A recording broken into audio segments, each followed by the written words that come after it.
अब इंडिया इस वक्त India is in a difficulty.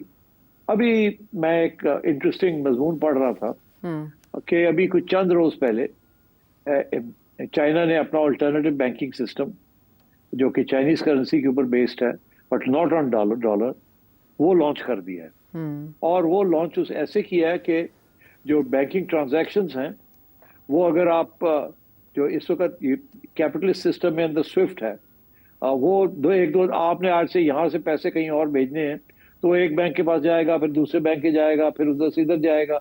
वो दो दिन लग जाते हम्म। हैं ट्रांसफर के अंदर। मगर और कॉस्ट बड़े हाई हैं। ये जो चाइना ने सेटअप किया है विद ग्रुप ऑफ कंट्रीज, और वो बढ़ती जा रही हैं, हम्म। वे डॉलर के जरिए नहीं, चाइनीज करेंसी के जरिए वो करते हैं। वो जो है वो इंस्टेंटली ट्रांसफर हो जाता है। बटन दबाते हैं तो 1 सेकंड के अंदर वो ट्रांसफर हो जाता है। तो अब this is going to be a real challenge to the American dominated, IMF, World Bank dominated system of SWIFT. Hmm. तो ये मैं पहले भी कह चुका हूं, अमेरिका को इस वक्त सबसे ज्यादा खतरा यही है कि अमेरिका की अहमियत जो है एज द ग्लोबल स्टैंडर्ड, वो जी। टेक ओवर हो रही है। तो उसने इंडिया को धमकी देनी शुरू कर दी है, क्योंकि India has been supporting, directly supporting Iran and Russia. India को एग्जेम्पशन ली हुई थी अंडर बाइडन, जी। जब उन्होंने क्वाड के अंदर लेके गए इंडिया को, तो इंडिया ने एग्जेम्पशन ले ली थी for buying oil from Iran and from Russia. Hmm. अब इंडिया के अंदर एक रिफाइनरी पूरी, रशियन ऑयल जो कि क्रूड होता है थोड़ा सा, उसको उसके लिए एक पूरी रिफाइनरी बनी हुई है जिसकी टोटल डिपेंडेंस है ऑन रशियन ऑयल। हम्म। वो रशिया के वो क्रूड ऑयल को और कोई उसका खरीदने वाला नहीं है। इंडिया वो सारी प्रोडक्शन ले लेता है और उस प्रोडक्शन को रिफाइन करके यूरोप एक्सपोर्ट करता है। So that is how Russia जो है उसको पैसे मिल रहे हैं, हम्म। और India is part of the other group. इसी तरीके के साथ ईरान से China and India are the two biggest buyers of Iranian oil despite the sanctions on Iran. Hmm. तो अमेरिका को तकलीफ हो रही है कि ईरान के ऊपर प्रेशर नहीं पड़ रहा, रशिया के ऊपर प्रेशर नहीं पड़ रहा। अमेरिका और इसराइल की जंग हो रही है ईरान के साथ, और यूरोप की जंग हो रही है रूस के साथ इन द यूक्रेन। और ये दोनों को ही वो उनको टाइट करने की कोशिश कर रहा है अमेरिका, और उधर से इंडिया जो है is one of the few countries जो वायलेट कर रहा है और इनको खुली छुट्टी मिल रही है हम्म। और इनको से इनकी हेल्प हो रही है। तो अमेरिका इज वेरी कंसर्न कि उसके खाते के अंदर India is the major problem hmm. for the American capitalism right now and Donald Trump's philosophy of economics. हम्म। तो ये ट्रेड वेड जो है ना, ये टाइट कर रहा है चाइना को और इंडिया को अच्छा। और रशिया को। हम्म। इसीलिए ये सैंक्शंस लगाने की कोशिश कर रहे हैं और इसीलिए ये टैरिफ बैरियर्स क्रिएट कर रहे हैं। हम्म। पाकिस्तान किसी खाते में नहीं आता, इसीलिए पाकिस्तान के साथ थोड़ी नरमी दिखाई जा रही है। और इंडिया को ट्रोलिंग करने के लिए पाकिस्तान के बारे में, ओ जी हमारा बड़ा जबरदस्त सेटअप हो गया है, ओ जी हमारे तो बड़े जबरदस्त तल्लुकात हैं, और अब तो ऑयल एंड गैस की पाकिस्तान में बड़ी निकलने वाली है, और हम तो अपनी कंपनीज को वहां भेज रहे हैं। और फिर ये ट्रोलिंग है कि हाँ हाँ हाँ हाँ, कल को शायद इंडिया को पाकिस्तान से तेल खरीदना पड़ेगा। अच्छा। Nonsense, nonsense. मगर वो पड़ा हुआ है इंडिया के पीछे, और इंडिया को समझ नहीं आई कि उनके साथ हुआ क्या है। हाँ। और अब वो अभी दो किस्म के इश्यूज बन रहे हैं। एक तो ये कि अगर ये 25% टैरिफ उसने इंडियन के ऊपर लगा दिया, जी। तो this will be higher than जो वो टैरिफ लगा रहा है और से बांग्लादेश या वियतनाम। और हमारे ऊपर ये इस वक्त इशू ये बना हुआ है कि क्या हमें कोई 20% के लगभग लगाएगा या 15% तक आ जाएगा। ठीक। अगर तो ये 15% पाकिस्तान पे कर देता है और 25% इंडिया पे कर देता है, और हम्म। ये पक्का हो जाता है, कोई नेगोशिएशन इंडिया के साथ नहीं होती और 25 ही लग जाता है, तो फिर पाकिस्तान की इसमें बड़े फायदे हैं। बहुत सी ऐसी चीजें हैं जो हम एक्सपोर्ट नहीं कर पाते बिकॉज इंडिया के साथ हम कम्पीट नहीं कर पाते टू द यूएस। अच्छा। तो फिर ये होगा, हाँ, तो फिर ये होगा कि हमारे कुछ ऐसे इंडस्ट्रीज हैं हम्म। जो कि बड़ा उनको, बिकॉज अमेरिकन बायर्स जो है इंडिया को छोड़ के पाकिस्तान की तरफ आ जाएंगे। तो एक तो ये पाकिस्तान की कुछ ऐसी इंडस्ट्रीज है जिनको बड़ा फायदा होगा। मगर ये डिपेंड करता है कि क्या इंडिया अब चुप कर जाएगा, लड़ाई झगड़े गुस्से में कहेगा ठीक है फिर आपने 25 लगाया, हम भी आपके प्रोडक्ट्स के ऊपर लगा देते हैं। हाँ। या इंडिया ये जैसे जैसे कहते हैं ना पंजाबी में, कौड़ा कुट, मतलब जहर लेके और फिर निगोशिएशन पे चला जाएगा और सॉरी सॉरी करके फिर निगोशिएट करेगा। तो मेरा ख्याल है कि इंडिया वाले जो है ना इस वक्त वहां दो पोजीशन चल रही हैं।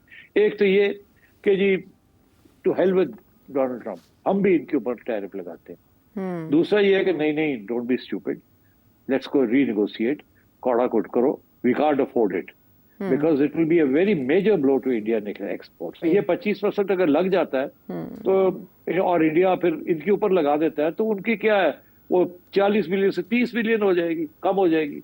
इंडिया की तो 100 से भी कम हो जाएगी, तो उससे इंडिया का ज्यादा रिलेटिवली ज्यादा नुकसान हो जाएगा। तो अब देखना ये है कि क्या इंडिया फिर कोई नेगोशिएट करता है या नहीं करता है, या गुस्से में बैठ के काउंटर टैरिफ लगाने की कोशिश करता है। तो ये डोनाल्ड ट्रम्प गेम्स खेल रहा है इंडिया के साथ, मगर इसके पीछे इंडिया को वो निकालना चाहता है ब्रिक्स में से, और इंडिया को कह रहा है कि आप क्वाड के अंदर तकड़े होके आए और हमने चाइना को टेक ऑन करना है। India is not ready for that. India की फॉरेन पॉलिसी इस वक्त, उन्होंने सोचा ही नहीं था कि उनके साथ इस तरीके से ये होगा। वो गेम्स खेल रहे थे, क्वाड में भी बैठे हुए थे, ब्रिक्स में भी बैठे हुए थे, रूस से भी तेल ले रहे थे, ईरान के साथ भी कर रहे थे, और अमेरिका जा जाके डोनाल्ड ट्रम्प की तारीफें भी कर रहे थे। वो मेरा ख्याल एक्सपोज हो गया है। That is not going to work any more. तो पाकिस्तान के साथ कोई ज्यादा प्यार मोहब्बत नहीं है, वो इंडिया को टाइट कर रहा है, बिकॉज पाकिस्तान का ब्रिक्स में होना इज नॉट रियली इंपॉर्टेंट, मगर इंडिया का ब्रिक्स के अंदर होना is very important. India is now the fourth और the fifth largest economy in the world. और देखे ना, रूस, चाइना, इंडिया, ब्राजील, तो ये तो आप समझे कि they are twice, 3 times as big as the rest of the world when they all sit together. तो इसलिए I think that's the real concern, to protect the dollar and to protect the American capitalist system led by America, the Western capitalist system. To China को इजाजत ना मिले to set up an alternative system. ठीक है, एक बहुत बड़ी गुत्थी और पहेली सुलझाई गई है सिर साहब आपके एनालिसिस की वजह से, क्योंकि सभी हैरान थे कि पाकिस्तान पर इतनी मेहरबानियाँ, इतनी इनायात, नवाजिशात यकदम कैसे होना शुरू हो गई। बहुत से सवाल उठ रहे थे ऑयल एक्सप्लोरेशन के हवाले से भी। अब आपने जो भारत की सिचुएशन बताई है, भारत इस वक्त डबल ट्रबल में है। वो एक टिकट में जो कई मज़े माजी में लिया करता था, नो मोर, अब भारत को कहीं ना कहीं सरेंडर करना पड़ेगा। क्या वो ब्रिक्स से किनारा कश हो सकता है, या अगर वो अमेरिका के सामने सरेंडर करता है तो ब्रिक्स और SCO दोनों से दस्तबरदार होगा, उसके लिए उसमें रहना मुश्किल हो जाएगा?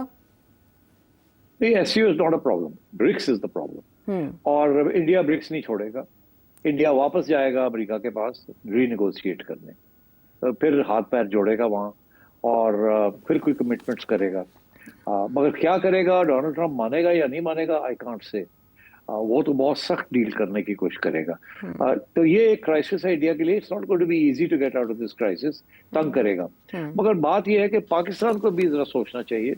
ये जो सारी बात हो रही है ना, मिनरल डेवलपमेंट और ऑयल एक्सप्लोरेशन वगैरह, ये तो अगले 10 साल की बात हो रही है जी। तो ये अभी कोई फायदा नहीं होने वाला। डोनाल्ड ट्रम्प के तो सिर्फ 3 साल रह गए हैं और इसने रियल इफेक्टिव नहीं होना। तो ये तो इस वक्त सिर्फ पाकिस्तान के साथ तो आई थिंक शॉर्ट टर्म इसको इस्तेमाल कर रहा है to put pressure on India, counter को एक फॉइल की तरह, कि जो इंडिया को सेट करने के लिए, टाइट करने के लिए पाकिस्तान के साथ, जैसे कहते हैं ना, फुटसी खेल रहा है। बाकी I don't think there is much here for Pakistan. अगर इनको मिल जाती है डील एट 15%, बहुत अच्छा है, आपके exports to America will rise and that's a good thing. But क्या ये, is it a major concession? I think ये इंडिया जब ये देखेगा तो India will go renegotiate. India can't afford to allow Pakistan to be at 15% or 19% and India at 25%. फिर ऊपर वो और भी taxes हैं and so on. Alternate markets की तरफ तो ज़्यादा ऑल्टरनेट मार्केट्स की तरफ नहीं जाएगा इंडिया, यूके के साथ जैसे अभी विजिट कंप्लीट किया नरेंद्र मोदी जी ने, और उसके अलावा यूरोप, क्योंकि कहा जा रहा है कि टोटली डिपेंडेंट नहीं है चाइना की तरह एक्सपोर्ट्स पर इंडिया। नहीं, देखिए ऐसी नहीं बात। इंडिया की, America is the biggest market for India. India तो अफ्रीका में भी एक्सपोर्ट करता है, मिडिल ईस्ट में भी करता है, हर जगह पे करता है। But this is a very big market and America के साथ अब वो कह रहा है ना, अब वो कहता है अब पाकिस्तान में इन्वेस्टमेंट भी करेंगे, अब ये भी करेंगे, वो भी करेंगे। ये सब ड्रामा है, कुछ नहीं होना। और अच्छा, वैसे हमारी बहुत होप्स थी इसके साथ, लेकिन शॉर्ट टर्म में कुछ भी नहीं होना, कुछ भी नहीं होना। अब अगर मैं आपको एक बात बताऊं, ये जो परेशान हो रहे हैं ना लोग वहाँ केपी में, क्या जी वो पता नहीं क्या डील की है, हमारी रिसोर्सेज जो है, हमारे वसाइल जो हैं वो बेच आए जाके अमेरिका के आगे। तो कोई फिक्र की कोई ऐसी बात नहीं है। ये अभी तो मिनरल डेवलपमेंट के लिए, अगर आपको रेको डिक के लिए 10 साल लग गए उसको चलाने में, अभी तक चली नहीं है। पता नहीं अगर 3 साल 4 साल के बाद जाके वो कुछ ना कुछ होगा वहाँ। तो ये अभी इतनी कोई इन्वेस्टमेंट लंबी चौड़ी आने वाली नहीं है और बड़े मसाइल भी होंगे, मगर ये सिर्फ इस्तेमाल किया जा रहा है नॉकआउट टू रीनेगोशिएट और इंडिया के ऊपर प्रेशर डालने के लिए। तो केपी वालों को ज्यादा ये जो गवर्नमेंट केपी की है वो फिक्रमंद है कि जी आपने कोई नए कानून बना दिए मिनरल डेवलपमेंट के, ये वो वगैरह, ये लॉन्ग टर्म की बातें हैं।